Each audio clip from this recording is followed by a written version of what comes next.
A1 ಆರೋಪಿ ಆಗಿರುವಂಥ ಪವಿತ್ರ ಗೌಡ ಅವರ ಮಾಜಿ ಪತ್ನಿ ನಮ್ಮೊಂದಿಗೆ ಸಂಪರ್ಕದಲ್ಲಿದ್ದಾರೆ. ಸರ್ ನಮಸ್ಕಾರ.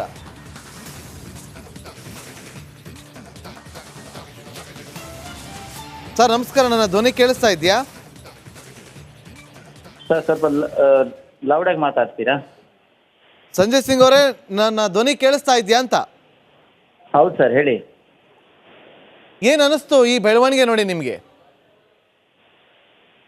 ಏನ್ ಅನ್ಸ್ಬೇಕು ಸರ್, ನೀವೇ ಹೇಳಿ. ನೀವೇನು ಕೇಳಬೇಕಂತ ಡೈರೆಕ್ಟಾಗಿ ಕೇಳಿ. ಅಲ್ಲ, ಈಗ ಪವಿತ್ರ ಗೌಡ ಈ ಪ್ರಕರಣದಲ್ಲಿ A1 ಆರೋಪಿ ಆಗಿದ್ದಾರೆ. ಈ A1 ಆರೋಪಿ ಅಂತ ಹೇಳಿದ್ರೆ ಕೊಲೆ ಆರೋಪಿಯಲ್ಲಿ ಪ್ರಮುಖ ಆರೋಪಿ ಅಂತ. ಸೊ ಆ ಮಟ್ಟಕ್ಕೆ ಹೋಗ್ತಾರೆ ಅಂತ ಯಾರು ಕೂಡ ಅಂದ್ಕೊಂಡಿಲ್ಲ ಅಂತ ಅನ್ಸುತ್ತೆ. ನೀವು ಅವ್ರನ್ನ ತುಂಬ ಚೆನ್ನಾಗಿ ಗೊತ್ತಿರೋರು. ಸೊ ನಿಮಗೆ ಈ ಒಂದು ಪ್ರಕರಣ ಗಮನಿಸಿದಾಗ ಏನು ಅನ್ಸುತ್ತೆ ಅಂತ, ಪವಿತ್ರ ಅವ್ರ ಗೌಡ ಬಗ್ಗೆ ಏನು ಹೇಳೋದಕ್ಕೆ ಬಯಸ್ತೀರಿ? ಸರ್, ನಾನು ಹೇಳೋದು ಒಂದೇ ಮಾತು ಸರ್, ಪವಿತ್ರ ಗೌಡ ಎಂಥ ಕೆಲಸ ಮಾಡಲ್ಲ ಅಂತ ನಾನು ನನ್ನ ಪ್ರಕಾರ ಹೇಳ್ತೇನೆ. ಯಾಕಂದರೆ ಅವಳು ನಿಜವಾಗ್ಲೂ she is A career oriented lady.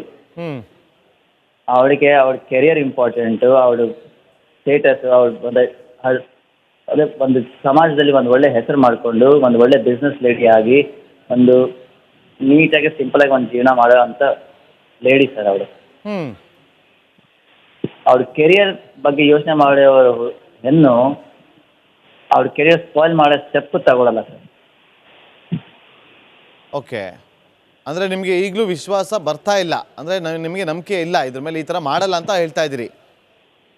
ಸಾಧ್ಯನೇ ಇಲ್ಲ ಸರ್. ನೀವು ಎಷ್ಟು ದಿನ ಆಯಿತು ಸಂಜಯ್ ಸಿಂಗ್ ಅವರೇ ಪವಿತ್ರ ಗೌಡ ಅವ್ರ ಹತ್ರ ಮಾತಾಡಿ?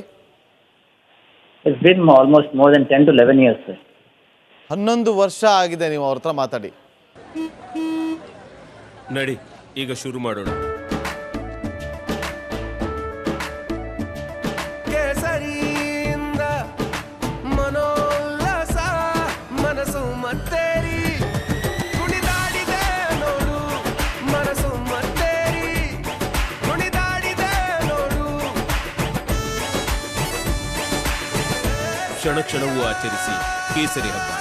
ವಿಮಲ್ ಬಾಯಲ್ಲಿ ಹೇಳಿ ಕೇಸರಿ. ಡಿವೋರ್ಸ್ ಆಗಿತ್ತಾ? ಎಷ್ಟು ದಿನ ಆಗಿತ್ತು ಡಿವೋರ್ಸ್ ಆಗಿ ಸಂಜಯ್ ಸಿಂಗ್ ಅವರೇ?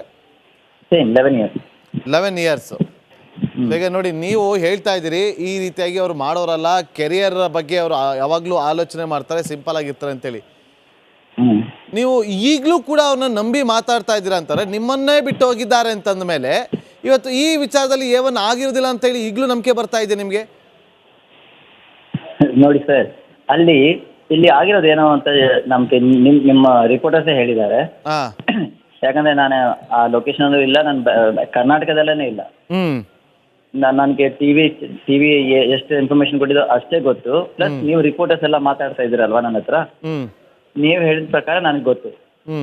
ಸೊ ಇಲ್ಲಿ ನಡೆದಿರೋದು ಏನಂದ್ರೆ ನೀವೇ ಹೇಳಿದ್ರಿ, ಅದೇ ನಿಮ್ಮ ತರ ರಿಪೋರ್ಟರ್ಸ್ ಹೇಳಿದ್ದಾರೆ.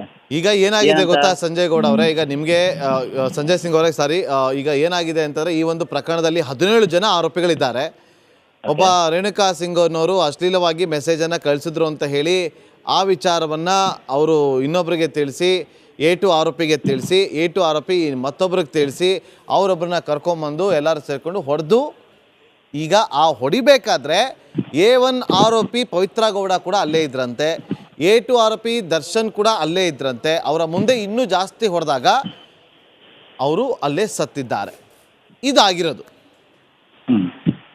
ಅಷ್ಟೇ ಅಲ್ಲ, ಪವಿತ್ರ ಗೌಡ ಅವರು ಕೂಡ ಹೊಡೆದಿದ್ದಾರೆ ಅನ್ನೋ ಸುದ್ದಿ ಇದೆ, ಮಾಹಿತಿ ಇದೆ. ಇದು ಈ ವಿಚಾರ ಈಗ ನಿಮ್ಗೆ ಅರ್ಥ ಆಗಿದೆ ಅಂತ ಅನ್ಕೋತೀನಿ. ಹೌದು ಸರ್. ಈಗ ನಾನು ಹೇಳ ಇಲ್ಲಾಂದ್ರೆ ಈಗ ನೀವು ಪ್ಲೀಸ್ ಹೇಳಿ ಸರ್. ಇವಾಗ ಈ ಕಾರಣ ಪವಿತ್ರಗಳ ಇಂಥ ಸ್ಟೆಪ್ ಯಾಕೆ ತಗೋಬೇಕಾಗಿತ್ತು? ಯಾಕಂದ್ರೆ the mental torture and the mental harassment Pavitra Gowda ಒಬ್ಬರಿಗೆ ಆಗಿರೋದು, ಬೇರೆಯವ್ರಿಗೆ ಆಗಿರಲಿಲ್ಲ. ನಾನು ಹೇಳೋದು ಕೇಳಿ. ಅವರು ಡಿಫ್ರೆಂಟ್ ಐಡಿಸ್ನಿಂದ, what is his name, Renuka Swamy ಅಲ್ವಾ? ರೇಣುಕಾ ಸ್ವಾಮಿ ಅವ್ರ ಸ್ವಂತ ಹೆಂಡತಿ ಇದೆ, and he was going to become a father also.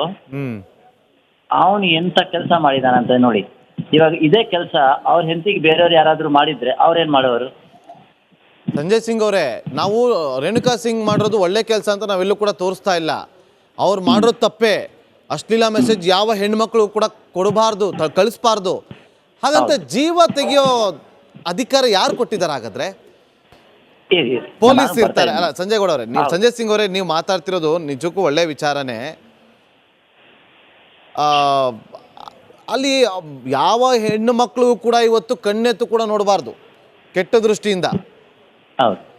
ಇವತ್ತು ಆ ಹೆಣ್ಣು ಮಕ್ಳಿಗೆ ಏನಾದರೂ ಆ ಥರ ತೊಂದರೆ ಆಯಿತು ಅಂತಂದರೆ ಎಲ್ಲ ಕಾನೂನಿದೆ, ಪೊಲೀಸರಿದ್ದಾರೆ, ಪೊಲೀಸ್ ಮೇಲೆ ನಂಬಿಕೆ ಇಡಬೇಕು ಅಲ್ವಾ? ಒಂದು ಕಂಪ್ಲೇಂಟ್ ಕೊಟ್ಬಿಟ್ಟಿದ್ದಿದ್ರೆ, ಈ ಥರ ನನಗೆ ಅಶ್ಲೀಲವಾಗಿ ಮೆಸೇಜ್ ಮಾಡ್ತಿದ್ದಾರೆ, ಈ ಥರ ನನಗೆ ಅಸಭ್ಯವಾಗಿ ವರ್ತನೆ ಮಾಡೋ ರೀತಿಯಲ್ಲಿ ಮೆಸೇಜ್ಗಳನ್ನು ಮಾಡ್ತಿದ್ದಾರೆ ಅಂದಿದ್ರೆ ಪೊಲೀಸರೇ ತಕ್ಕ ಶಾಸ್ತಿ ಕಲಿಸ್ತಾ ಇದ್ರು, ಕಾನೂನಲ್ಲಿ ಶಿಕ್ಷೆ ಕೊಡಿಸ್ಬೋದಿತ್ತು. ಜೀವ ತೆಗೆಯೋ ಅಧಿಕಾರ ಯಾರು ಕೊಟ್ಟರು ನೀವೇ ಹೇಳಿ. ನಿಮ್ಮ ವಿಚಾರ ನೀವು ಹೇಳಿದ್ರಲ್ವಾ, ನೋಡಿ ನಾನು ನಿಮ್ಮ ವಿಚಾರಕ್ಕೆ ಸಪೋರ್ಟ್ ಮಾಡ್ತೀನಿ. ಒಂದು ಪಾಯಿಂಟ್ ಅಲ್ಲಿ ಅವ್ರಿಗೆ ಪೊಲೀಸ್ ಹತ್ರ ಹೋಗ್ಬೇಕಾಯ್ತು, ಒಪ್ಕೊಂತೀನಿ, ಕರೆಕ್ಟ್, ಅದೇ ರೈಟ್ ಸ್ಟೆಪ್ ಆಕ್ಚುಲಿ. ಬಟ್ ಇಲ್ಲಿ ಪವಿತ್ರ ಗೌಡ ಅವ್ರು ಏನ್ ಮಾಡಿದ್ದಾರೆ, ಪಾಪ ಟಾರ್ಚರ್ ಸಹಿತು ಲಾಸ್ಟ್ ಹೋಗ್ಬಿಟ್ಟು ದರ್ಶನ್ ಅವ್ರಿಗೆ ಹೇಳಿದ್ದಾರೆ. ದರ್ಶನ್ ಅವ್ರು ಏನ್ ಮಾಡ್ಬೇಕಾಯ್ತು, as a he's one of the well known person in the entire world, ಅವ್ರು ಒಂದು ಒಳ್ಳೆ ಸ್ಟೆಪ್ ತಗೋಬೇಕಾಗಿತ್ತು. ಅಲ್ಲಿ ಒಂದು ಮಿಸ್ಅಂಡರ್ಸ್ಟ್ಯಾಂಡಿಂಗು ಇಲ್ಲಾಂದ್ರೆ ಬ್ಯಾಡ್ ಆಫ್ ಥಾಟ್ ಬಂದಿರ್ಬೋದು, ಅವರು ಆ ಕರೆಕ್ಟ್ ಸ್ಟೆಪ್ ತಗೊಂಡಿಲ್ಲ. ಅವ್ರೇನ್ ಮಾಡಿದ್ದಾರೆ, ಅವ್ರನ್ನ ಕರೆಸಿ ಒಂದು ಎರಡು ಮಾತು ಹೇಳೋಣ, ಎರಡು ಹೊಡೆದ್ಬಿಟ್ಟು ಕಳ್ಸಿ ಬಿಡೋಣ ಅಂತ ಅವ್ರ ಮೈಂಡಲ್ಲಿ ಇರ್ಬೋದು ಅನ್ಸುತ್ತೆ.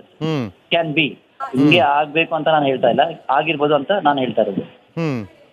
ಬಟ್ ಅಲ್ಲಿ ಹೊಡೆಯೋ ಟೈಮಲ್ಲಿ ಬಟ್ ನಿಮ್ಮ ರಿಪೋರ್ಟರ್ಸ್ ಹೇಳಿದ ಪ್ರಕಾರ ಟಾರ್ಚರ್ ಆಗಿದೆ ಅಂತ ಅದು ನನ್ಗೆ ಗೊತ್ತಿರಲಿಲ್ಲ. ಸೊ ಅಲ್ಲಿ ಇದೊಂದು ಸ್ಟೆಪ್ ತಗೊಂಡಿದ್ರಲ್ವಾ ಇವರು, ಕರೆದು ಓದಿರೋದು, ಅದೊಂದು ರಾಂಗ್ ಸ್ಟೆಪ್. ಅದು ನಾನು ಒಪ್ಕೊಂತೀನಿ. ಬಟ್ ಪವಿತ್ರ ಗೌಡ ಪ್ಲಸ್ ದರ್ಶನ್ ಅವರು ಅಷ್ಟೇ ಏಟು ಹೊಡೆದು ಬಿಟ್ಟಿದಾರ ದಟ್ ಹಿ ಡೈಡ್. ಆ ಇಂಟೆನ್ಷನ್ ಅವ್ರಿಗೆ ಇರ್ಲಿಲ್ಲ, ಕೊಲೆ ಮಾಡಬೇಕು ಅಂತ ಇಂಟೆನ್ಷನ್ ಅಲ್ಲಿ ದರ್ಶನ್ಗೂ ಪವಿತ್ರಕ್ಕೆ ಇಲ್ಲ ಅಂತ ನನಗೆ ನನ್ನ ಪ್ರಕಾರ. ಬಟ್ ಹೊಡೆದಿರೋ ಏಟ್ಗೆ ಅವನು ಸತ್ತೋದ, it's an accidental and it's an by mistake, ಏನಾಗಿದೋ ಗೊತ್ತಿಲ್ಲ. ಓಕೆ ಸಂಜಯ್ ಸರ್, ಈಗ ತನಿಖೆ ಬಗ್ಗೆ ಮಾತಾಡೋದು ಬೇಡ, ಅಲ್ಲಿ ಕೊಲೆ ಯಾಕಾಗಾಯ್ತು ಅದೆಲ್ಲ ಬೇಡ. ಈಗ ತನಿಖೆ ಆಗ್ತಾ ಇದೆ, ಅದರಿಂದ ಸತ್ಯಾಸತ್ಯತೆ ಬೆಳಕಿಗೆ ಬರಲಿ ಅಂತ ತಾವು ಹೇಳ್ತಿದ್ದೀರಾ. ಯಾಕೆ ನಿಮ್ಮನ್ನ ಕಾಂಟ್ಯಾಕ್ಟ್ ಮಾಡಿದ್ವಿ ಅಂದ್ರೆ ಪ್ರಶ್ನೆ ಇದ್ದಿದ್ದು ಇಷ್ಟೇ ಸರ್, ಪವಿತ್ರ ಗೌಡ ಅವರ ಸ್ವಭಾವ ಬೇಸಿಕಲಿ ಹೇಗೆ? ಒಂದು ಯಾವುದೋ ಅಶ್ಲೀಲ ಕಮೆಂಟ್ ಬಂತು ಅಂದ್ರೆ ಕೊಲೆ ಮಾಡುವಷ್ಟು ಮನಸ್ಥಿತಿಯನ್ನ ಹೊಂದಿದ್ದಾರ ಪವಿತ್ರ ಗೌಡ? ಜನಸಾಮಾನ್ಯರಲ್ಲಿ ಬಹುತೇಕ ಇಂಥ ಪ್ರಶ್ನೆಗಳು ಬಂದಾಗ ನಿಮ್ ಜೊತೆಗಿದ್ರು ಕೆಲ ಕಾಲ ಅನ್ನೋ ಕಾರಣಕ್ಕೆ ಅವರ ಸ್ವಭಾವದ ಬಗ್ಗೆ ತಾವು ತುಂಬಾ ಚೆನ್ನಾಗಿ ಅರ್ಥ ಮಾಡ್ಕೊಂಡಿರ್ತೀರಿ. ಹೇಗೆ ಪವಿತ್ರ ಗೌಡ ಅವರ ಸ್ವಭಾವ ಹೇಗೆ? ಯಾವುದೋ ಒಂದು ಅಶ್ಲೀಲ ಫೋಟೋಗಳು ಅಥವಾ ಮೆಸೇಜ್ಗಳು ಬಂದಾಗ ನಾವು ಹೆಣ್ಮಕ್ಳು ಏನು ಮಾಡ್ತೀವಿ, ಬ್ಲಾಕ್ ಮಾಡ್ತೀವಿ, ಹೆಚ್ಚಂದ್ರೆ ಕಂಪ್ಲೇಂಟ್ ಕೊಡ್ತೀವಿ. ಅವ್ರ ಸ್ವಭಾವ ಹೇಗಿತ್ತು ಅಂತ ಒಂದು ಕ್ಲಾರಿಟಿ ಸಿಗೋ ಕಾರಣಕ್ಕೆ ನಿಮ್ಮನ್ನು ಸಂಪರ್ಕ ಮಾಡಿದ್ವಿ. ಹೌದು. ಸೊ ನನಗೆ ಪವಿತ್ರ ಗೌಡ ಎಷ್ಟು ಗೊತ್ತು ಅಂದ್ರೆ she is very simple, down to earth. ಅವಳು ನನಗೂ ಗೊತ್ತು, ಅವಳು ಬ್ಲಾಕ್ ಮಾಡಿರ್ತಾಳೆ ಪಕ್ಕ. She would have done first thing, she would have block the message, ಅವಳು ಮಾಡಿರ್ತಾಳೆ. ಬಟ್ ಅದೇ ಮನುಷ್ಯ ಡಿಫ್ರೆಂಟ್ ಐಡಿಯಾಸ್ ಇಂದ ಕಳಿಸಿದ್ರೆ ಎಷ್ಟು ಅಂತ ಒಂದು ಹೆಣ್ಣು ಸಹಿಸ್ಕೊಂತಾಳೆ ಹೇಳಿ? ಅವಳು ಹೋಗ್ಬಿಟ್ಟು ಅವ್ರ ಗಂಡನಿಗೆ ಹೇಳಿದ್ರು, ಸಾರಿ ಅವರು ದರ್ಶನ್ ಇಸ್ ಗಂಡ ಅಲ್ಲಿ.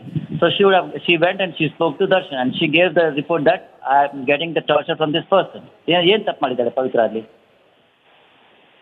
ಇಲ್ಲ ಅಲ್ವಾ? She inform. ಇವಾಗ ನೀವಿದ್ರೂ ನೀವು ಫಸ್ಟ್ ನೀವು ಡೈರೆಕ್ಟ್ ಪೊಲೀಸ್ ಸ್ಟೇಷನ್ಗೆ ಹತ್ತಲ್ಲ, ನಿಮ್ಮ ಗಂಡನ್ಕೋ ಇಲ್ಲಾಂದ್ರೆ ನಿಮ್ಮ ಅಣ್ಣನ್ಕೋ ನಿಮ್ಮ ಅಪ್ಪನ್ಕೋ ಯಾರಿಗಾದ್ರೂ ಹೇಳ್ತೀರಾ. ಆಮೇಲೆ ಅವ್ರು ಡಿಸೈಡ್ ತಗೊಂತಾರೆ ಏನ್ ಮಾಡೋಣ ಅಂತ ನೆಕ್ಸ್ಟ್ ಅಲ್ವಾ?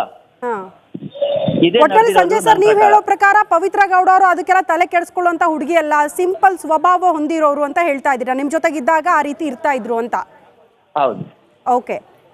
ಬಟ್ ಈಗ ಪ್ರಶ್ನೆ ಬಂದಿದ್ದು ಏನ್ ಗೊತ್ತಾ ಸಂಜಯ್ ಸರ್, ಓಕೆ ಅಲ್ಲಿ ಏನಾಯ್ತು ವಾಟ್ ಎವರ್, ಬಟ್ ಅದು ತನಿಖೆಯಿಂದ ಬೆಳಕಿಗೆ ಬರಲಿ. ಬಟ್ ಈಗ ಜನಸಾಮಾನ್ಯರಲ್ಲಿ ಏನಾಗ್ಬಿಡ್ತು ಅಂದ್ರೆ, ಯಾವುದೋ ಒಂದು ಅಶ್ಲೀಲ ಮೆಸೇಜ್ ಬಂತು ಅನ್ನೋ ಕಾರಣಕ್ಕೆ ಕಾನೂನನ್ನ ಕೈಗೆತ್ಕೊಂಡ್ಬಿಟ್ರಾ, ಕೊಲೆ ಮಾಡಿಸ್ಬಿಟ್ರಾ, ಕೊಲೆ ಮಾಡುವಲ್ಲಿ ಸಹಕಾರ ಕೊಟ್ಬಿಟ್ರಾ, ಇಂಥ ಪ್ರಶ್ನೆ ಬಂತು ಜನಸಾಮಾನ್ಯರಲ್ಲಿ. ಸರ್ ಮೇಡಮ್, ನಾನು ಸ್ಟಾರ್ಟಿಂಗ್ ಅಲ್ಲಿ ನಿಮ್ಗೆ ಒಂದು ಪಾಯಿಂಟ್ ಹೇಳಿದ್ದೀನಿ, ಅವ್ರು ಒಂದು ತಪ್ಪು ಮಾಡಿದ್ದಾರೆ, ಜಸ್ಟ್ ಪೊಲೀಸ್ ಸಪೋರ್ಟ್ ತಗೊಂಡಿಲ್ಲ ಅಂತ. That is the wrong thing. That's what I am saying. ಅಲ್ಲಿ ಆ bad timing, bad thought what came in their mind, that shouldn't have been done. ಅಂತ ಟೈಮಲ್ಲಿ ಆ ನಿರ್ಧಾರ ತಗೋಬಾರ್ದಾಯ್ತು. ಬಟ್ ಯಾರು ತಗೊಂಡಿದ್ದಾರೋ, ಯಾರು ನಡೆಸಿದಾರೋ, ಬಟ್ ನನಗೆ ಗೊತ್ತಿರೋ ಪ್ರಕಾರ ಪವಿತ್ರ ಗೌಡ ಮಾತ್ರ ಇದೆಲ್ಲ ಕೆಲಸ ಮಾಡಕ್ಕೆ ಸಾಧ್ಯನೇ ಇಲ್ಲ ನನಗೆ. ಬಟ್ ಸಂಜಯ್ ಸರ್, ಈಗ ಯಾರು ಮೆಸೇಜೇ ಮಾಡಬಾರ್ದು, ನಂಗೆ ಅಶ್ಲೀಲ ಮೆಸೇಜ್ಗಳೇ ಬರಬಾರ್ದು, ನನ್ನ ಹರಾಸ್ಮೆಂಟ್ ಮಾಡಬಾರ್ದು, ಖಂಡಿತ ಅದು ತಪ್ಪು, ನಾವು ಒಪ್ಕೊಳ್ತೀವಿ. ಆ ರೀತಿ ಹೆಣ್ಮಕ್ಳಿಗೆ ಯಾರಿಗೂ ಕೂಡ ಆಗಬಾರ್ದು. ಆದರೆ ಪ್ರಶ್ನೆ ಇದ್ದಿದ್ದು, ಅವರೊಂದು ಪರ್ಸನಲ್ ಅಕೌಂಟನ್ನು ಓಪನ್ ಮಾಡ್ಬೋದಿತ್ತಲ್ಲ, ಯಾಕೆ ಪಬ್ಲಿಕ್ ಆಗಿ ಆ ಇನ್ಸ್ಟಾಗ್ರಾಮ್ ಖಾತೆಯನ್ನು ಇಟ್ಟರು?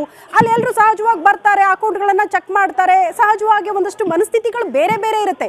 ಬೇರೆ ಬೇರೆ ಮನಸ್ಥಿತಿಗಳ ಜೊತೆ ನಾವು ಬದುಕ್ತಾ ಇದ್ದೀವಿ ಅಂದರೆ ಎಲ್ಲವನ್ನ ಸ್ವೀಕಾರ ಮಾಡಬೇಕು. ಇಲ್ಲಪ್ಪ ನನಗಿದು ಆಗ್ತಾ ಇಲ್ಲ, ಹಿಂಸೆ ಆಗ್ತಾ ಇದೆ ಅಂದರೆ ಕಾನೂನು ಮೊರೆ ಹೋಗಬಹುದಿತ್ತು, ಇಲ್ಲ ಬ್ಲಾಕ್ ಮಾಡಬಹುದಿತ್ತು. ಈ ಆಪ್ಷನ್ ಬಿಟ್ಟು ಕಾನೂನನ್ನು ಕೈಗೆತ್ತಿಕೊಳ್ಳೋದು ಸಮಾಜಕ್ಕೆ ಏನು ಸಂದೇಶ ಕೊಡ್ತಾರೆ ಈ ಮೂಲಕ ಅನ್ನೋದು ಪ್ರಶ್ನೆ ಬಂದ್ಬಿಡುತ್ತೆ.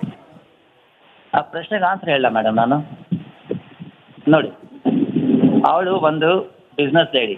She does A business with red carpet 777 which is in RR Nagar. And she is also A wife of A very well known famous person. ಎಲ್ಲಿ ನಮ್ಮ ಗಂಡನ ಹೆಸರು ಹಾಳಾಗತ್ತೆ, ಎಲ್ಲಿ ನನ್ನ ಬಿಸ್ನೆಸ್ ಹಾಳಾಗತ್ತೆ, ನನ್ನ ಪ್ರೊಫೈಲ್ ಹಾಳಾಗತ್ತೆ ಅಂತ ಯೋಚನೆ ಬಂದು ಡೈರೆಕ್ಟ್ ಹೋಗಿ ಅವರ ಗಂಡನಿಗೆ ಹೇಳಿದ್ದಾಳೆ. ಅದ್ರಲ್ಲಿ ತಪ್ಪೇನಿಲ್ಲ. She directly never went to the police station. ಆಯ್ತಲ್ವಾ? ಸೊ ನೋಡಿ, ಇವಾಗ ಕಾಮನ್ ಪರ್ಸ್ ಆಗಿ ಯೋಚನೆ ಮಾಡಿ ನೀವು. ಇವಾಗ ರೋಡಲ್ಲಿ ಒಂದು ಹೆಣ್ಣು ಹೋಗ್ತಾ ಇದ್ರೆ ಹಿಂದೆಗಳಿಂದ ಹುಡುಗ ಕಮೆಂಟ್ ಮಾಡಿದ್ರೆ ಹುಡುಗಿ ಏನು ಮಾಡ್ತಾಳೆ? ಫಸ್ಟು ಹೇಳ್ತಾಳೆ ಪ್ಲೀಸ್ ಇದೆಲ್ಲ ಮಾಡಬೇಡಿ ಅಂತ. ಸೆಕೆಂಡ್ ಟೈಮ್ ಹುಡುಗ ತಿರ್ಗಾ ಕಮೆಂಟ್ ಮಾಡಿದ್ರೆ ಕಪಾಲೆ ಮೇಲೆ ಒಂದು ಬಿಡ್ತಾಳೆ. ಥರ್ಡ್ ಟೈಮ್ ತಪ್ಪು ಮಾಡಿದ್ರೆ ಡೈರೆಕ್ಟ್ ಹೋಗಿ ಅವ್ರ ಅಪ್ಪ ಅಮ್ಮ ಅಂತ ಹೇಳ್ತಾಳೆ. ಅಪ್ಪ ಅಮ್ಮ ಏನು ಮಾಡ್ತಾರೆ? ಹೋಗ್ಬಿಟ್ಟು ಅವ್ರ ಅಪ್ಪ ಅಮ್ಮನ್ನ ಕರೆಸ್ತಾರೆ, ಮಾತಾಡಿಸ್ತಾರೆ. ಆದರೂ ಹುಡುಗ ಬಿಟ್ಟಿಲ್ಲ ಅಂದರೆ ಆಗ ಪೊಲೀಸ್ ಸ್ಟೇಷನ್ಗೆ ಹಾಕ್ತಾರೆ. ಓಕೆ ಫೈನ್ ಸಂಜಯ್ ಸರ್, ಇಷ್ಟು ವರ್ಷಗಳ ಕಾಲ ಜೊತೆಯಲ್ಲಿದ್ರಿ, ಆನಂತರ ಡಿವೋರ್ಸ್ ಆದರೂ ಕೂಡ ಒಂದು ರೀತಿ ಮಾಜಿ ಪತ್ನಿಯನ್ನ ಬಿಟ್ಕೊಡ್ತಾ ಇಲ್ಲ, ಅವರು ಪರವಾಗಿ ಮಾತಾಡ್ತಾ ಇದ್ದೀರಾ. ಖುಷಿ ಆಯ್ತು ನಿಮ್ಮ ಮಾತುಗಳನ್ನ ಕೇಳ್ತಾ. ಧನ್ಯವಾದಗಳು ರಿಪಬ್ಲಿಕ್ ಅಣ್ಣ ಜೊತೆ ಮಾತನಾಡಿದ್ದಕ್ಕಾಗಿ. ಪವಿತ್ರ ಗೌಡ ಈ ರೀತಿ ಕೆಲಸ ಮಾಡಲ್ಲ ಅಂತ ಅವರ ಮಾಜಿ ಪತಿ ಈಗ ತಾನೇ ರಿಪಬ್ಲಿಕ್ ಅಣ್ಣ ಜೊತೆ ಮಾತನಾಡ್ತಾ ಇದ್ರು. ಅವಳಿಗೆ ಅವಳ ಭವಿಷ್ಯ ಮುಖ್ಯ ಅಂತ ಮಾಜಿ ಪತಿ ಹೇಳಿಕೆ ಕೊಟ್ಟರು. ಪವಿತ್ರ ಪತಿ ಸಂಜಯ್ ಸಿಂಗ್, ಮಾಜಿ ಪತಿ ಸಂಜಯ್ ಸಿಂಗ್ ಈ ಹೇಳಿಕೆ ಕೊಟ್ಟಿದ್ದಾರೆ. 11 ವರ್ಷದ ಹಿಂದೆ ನಮಗೆ ಡಿವೋರ್ಸ್ ಆಗಿದೆ ಅನ್ನುವಂತಹ ವಿಚಾರ ಪ್ರಸ್ತಾಪ ಮಾಡಿದ್ರು. ರಿಪಬ್ಲಿಕ್ ಅಣ್ಣಗೆ ಸಂಜಯ್ ಸಿಂಗ್ ರಿಯಾಕ್ಷನ್ ಕೊಟ್ಟಿದ್ದಾರೆ. ಸಿಂಪಲ್ ಸ್ವಭಾವ ಇರುವಂತಹ ಹುಡುಗಿ ಪವಿತ್ರ ಗೌಡ, ಕೊಲ್ಲೋ ಮಟ್ಟಕ್ಕೆ ಹೋಗೋರಲ್ಲ. ಬಟ್ ಆ ಸನ್ನಿವೇಶ ಸಂದರ್ಭ ಹೇಗಿತ್ತು ನನಗೆ ಗೊತ್ತಿಲ್ಲ ಅನ್ನುವಂತಹ ವಿಚಾರವನ್ನ ಕೂಡ ಅವರ ಮಾಜಿ ಪತಿ ಈಗ ತಾನೇ ಸಂಜಯ್ ಸಿಂಗ್ ಮಾತನಾಡ್ತಾ ಇದ್ರು ರಿಪಬ್ಲಿಕ್ ಅಣ್ಣ ಜೊತೆ. ಈ ಎಲ್ಲ ಸ್ಟೇಟ್ಮೆಂಟ್ ಕೊಟ್ಟಿದ್ದಾರೆ.